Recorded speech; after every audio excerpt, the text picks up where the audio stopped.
Hey guys, it's Nate, aka TheFutAccountant. Welcome back to the channel. Today I have a really special interview with two guys that work on FC27, specifically in the Ultimate Team content space. They're going to be explaining some of the changes behind the new features in FC27, and also I got a hard-hitting question straight off the top. What happened to our communication this year in FC26? Without further ado, let's get into it. All right, let's get into things. FC27 is almost here, but I first want to start off by looking at how FC26 went a little bit with the community side of things. Last year there were a lot of promises made. Felt like things went silent for a bit, hearing from your side, but now we're here at the start of FC27. Can you explain kind of what happened and how FC27 is going to look from a transparency and feedback perspective? Yeah, it's a really good question. It's an important question. I'm glad you asked it. So you're right. So in terms of, we set ambitious goals for ourselves in terms of the level of transparency, the frequency, the density of communication that we were going to have in FC26. And put simply, we did not live up to that at all. We had little bursts, right, kind of at the beginning of the year, maybe towards the end of the year, but we didn't have the sustained communication that we had set a goal around. Without getting too deep into the details, we had some challenges and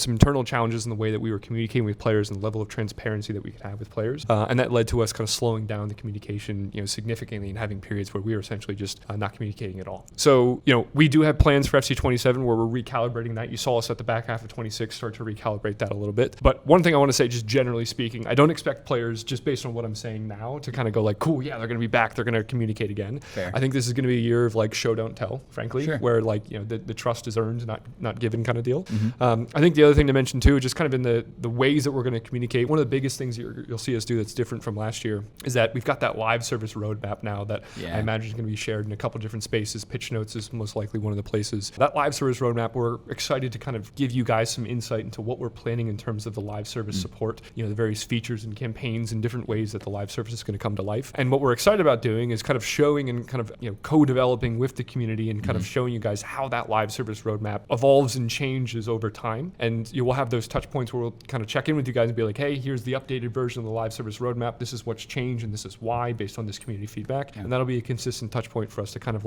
come back and communicate, and that'll come from dev voices as well as sort of the more traditional formal pitch notes. I'll just quickly add to that is it's also not just the visibility on it, but also I think like the scope and size of the changes we're introducing in that roadmap. We're looking at some pretty substantial changes, adding a lot of functionality to end of match rewards, to live events, and going like bigger than we have in the past is what I feel. So I think you'll feel it not just in what you see, but also what you feel like on the sticks, controller in hands when those updates drop. Awesome. Well, next thing I want to cover is the power curve a little bit, because we talked at length about that last year. That was a very, very popular talking point amongst the community as well. I think most of us would say we noticed a change, but it wasn't a big drastic change. How is that going to look going forward in FC27? Is it going to be a bit more drastic? I've heard some things. Would you be able to expound upon that? Yeah, so it's a good question. So obviously, this time last year, we had a similar kind of conversation as you mentioned, kind of talking about the power curve, slowing things down. I think as we reflect back on that experience, to your point, and if you were to compare the squad that you have on March 15th to the squad you had last year on March 15th,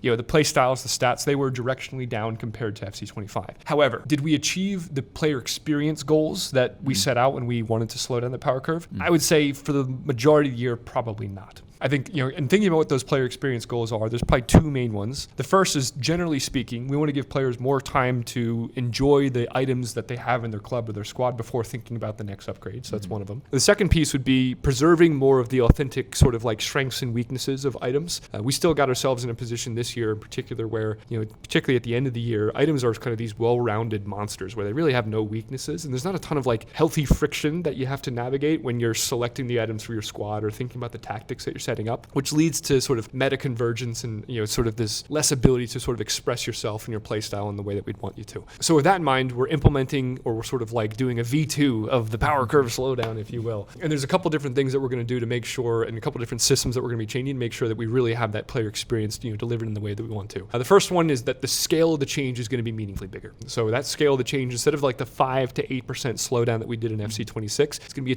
20% change in FC27. So the gap between a starting starter squad in endgame squad is going to be about 20% less than it was in FC26. Now, mind you, that's on top of the changes we made to FC26. So if you compare all the way back to 25, it's an even bigger change. Right. The other change that we're going to be making is that we're going to be capping the number of plus level play styles that we give to items at 3 this year instead of 5. That's obviously a big change. Now, it's going to pair nicely with some of the other changes that we're making to the balances between play styles and stats. Generally speaking, you're going to feel that play styles are less of a bigger part of the reason that you want to buy a player off the transfer market, or get it from various other ways that you can get player items. There's other big changes that when we're doing the stat upgrades, generally speaking, those are going to be less big in terms of the boost that you get, but we're also going to try and preserve sort of the authentic strengths and weaknesses of items as we upgrade them. So, for example, you're not going to have as many attackers that are elite defenders as well, so that you can stick 11 men behind the ball and kind of end up with this meta that's like very park the bus AI focused kind of level defending. So that'll help with some of the gameplay balance. There's some other changes as well. I'll try and quickly rattle through them just for the sake of time. We're going to be decreasing the number of campaign squads that we release throughout the year. So we're going to be cutting back by about roughly 5 campaign squads throughout the year. That's going to give more time for sort of the items that we release those campaigns that are still on,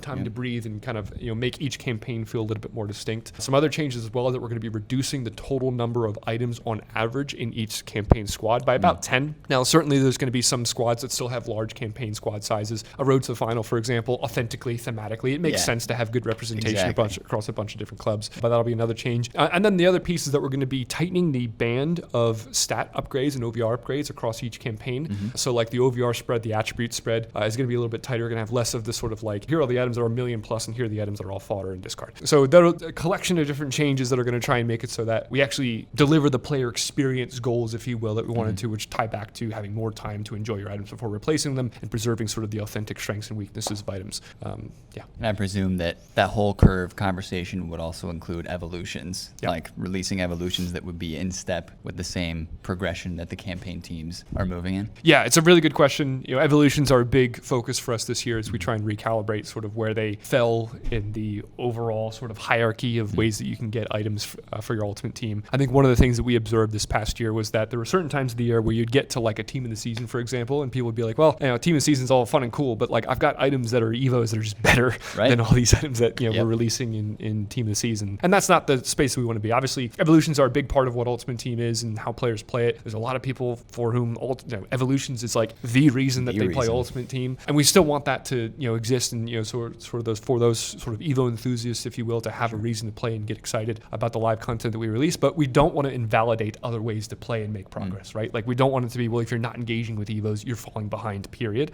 So we're going to need to find a better spot for Evos in the broader ecosystem, which does directionally mean that they're going to come down in terms of the overall importance of them kind of like producing the items that you have in your squad. That doesn't mean they're not going to produce powerful items, but it's just going to mean that perhaps the total number of items that are at the level of a campaign squad, if you will, that are produced by Evos will probably come down. So you won't be able to do a whole squad of Evos. Maybe it's only a selection of items. And then the other piece is that when we do have those high-powered Evos, we're going to adjust the way that we price them in terms of engagement or the entry fee, so coins or FC points, so that they're more appropriately priced relative to how powerful that item is. Yeah. Speaking of Evos, can you or Azlan either touch on the Playstyles Lab and the changes going from 26, where we start with a blank card and customize everything, to something a little different in 27 that may seem like a step backward for some? I think that's the first initial reaction to it, but there is some reasoning behind it. Yeah, so it's a good question. So, the TLDR is that obviously we had Playstyle Lab in the back half of FC26. We introduced it for the first time in FUT Birthday. We called it FUT Birthday Bakery. The bakery.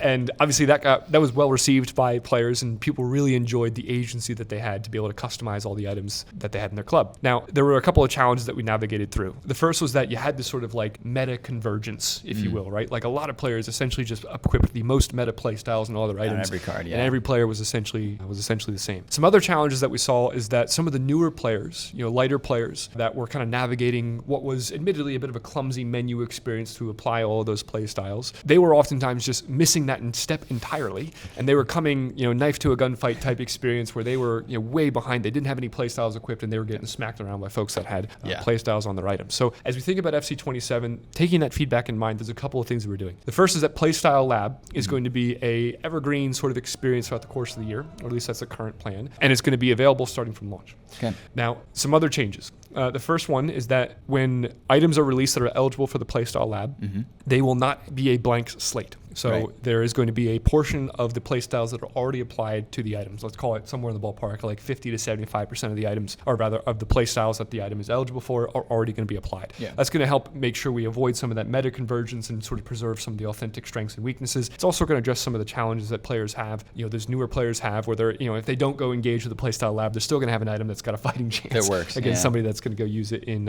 fully customize it with the playstyle lab. And there's maybe one more thing to talk about there too, which is that we don't want there to be this like heavy friction that players have if they're trying to try a new item out, where they have to go, well, I have to go apply all these playstyles to my item before I can go do a live event or before I can try out a new item. We want you to have like something out of the box that's like, well, I can actually go and still use this and be relatively competitive.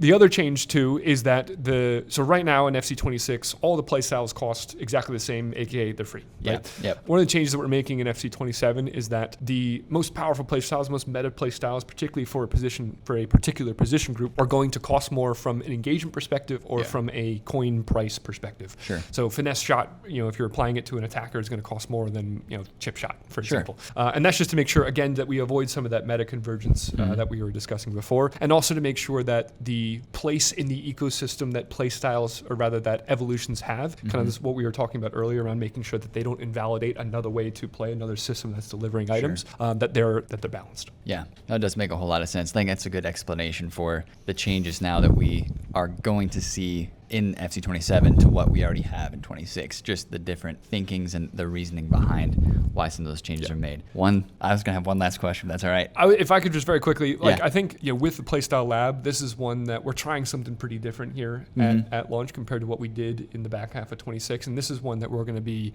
sort of particularly eyes wide open, if you will, in terms of, taking players' feedback and adjusing the way that we implement it. So you expect that to evolve even beyond what I've just kind of described here. Last question can be for Azlan, so you can get a chance on the mic. The new SBC system, completely, I'm still trying to wrap my mind around, instead of doing an 88 rated squad for an icon pack, I'm going to be looking for a score requirement. Can you explain a little bit how that's going to change the way we view SBCs? Yeah, I think it's amazing that, at least with the people we've talked to today, everyone's like, but I know the right formation of players to actually get 88 OVR really, really, really well. Yeah. So I think from the perspective of just each item having a score now and being able to intuitively see, I'm 500 points away on this SBC, and just immediately know, hey, I could get these players, put them in, is going to be game changing. But on top of that, the flexibility in being able to use, do I want to use fewer higher rated players to reach that score? Or if I want to, based on the profile of my club, what I have in my club, I can go and use a higher volume of lower rated items. I think the flexibility is going to be huge for our players. And then even just the ability to submit as you go. So each day I can come back, or each week, and begin to chip away at that SBC without having to sort of hoard my pile of items and then submit 15 SBCs at once. I can kind of collectively work towards it. It's iteratively, step by step. So we're hoping it's a lot more intuitive, simple, easy to understand, no more filters, no more chemistry requirements, no more position requirements. Just a lot more easy to understand and get into, and see how far you away from completing an SBC at any given point. Right. The way that I'm kind of thinking of it in my mind right now is how we had the old chemistry system in the game versus the new one. It's similar, just kind of, you have to reshape your mind about how it works, and once you understand it, it clicks and you're good to go. So I think that's how this is going to be, and it's going to make a lot easier, like you mentioned. We hope so. And then even the item score overlapping with gallery, there's just a lot of intuitive system design that feels like it makes sense, and hopefully players wrap their heads around for year one. It's also worth mentioning that you would have seen in our sort of roadmap, live service roadmap sort of schedule, that what we have at launch is the foundation of what we want to build for streamlined SBCs. Pre-launch build that we're working with, there's a lot of quality of life changes that we're really excited to deliver throughout the course of the year. So similar kind of thing, we're going to take players' feedback, we're going to evolve what those quality of life backlog looks like, and continue to build on streamlined SBCs as a foundation heading into the future, not just in 27 but beyond. Awesome. Well, thank you guys for your time. I appreciate it, and FC27, come soon. Bring it on. Thanks.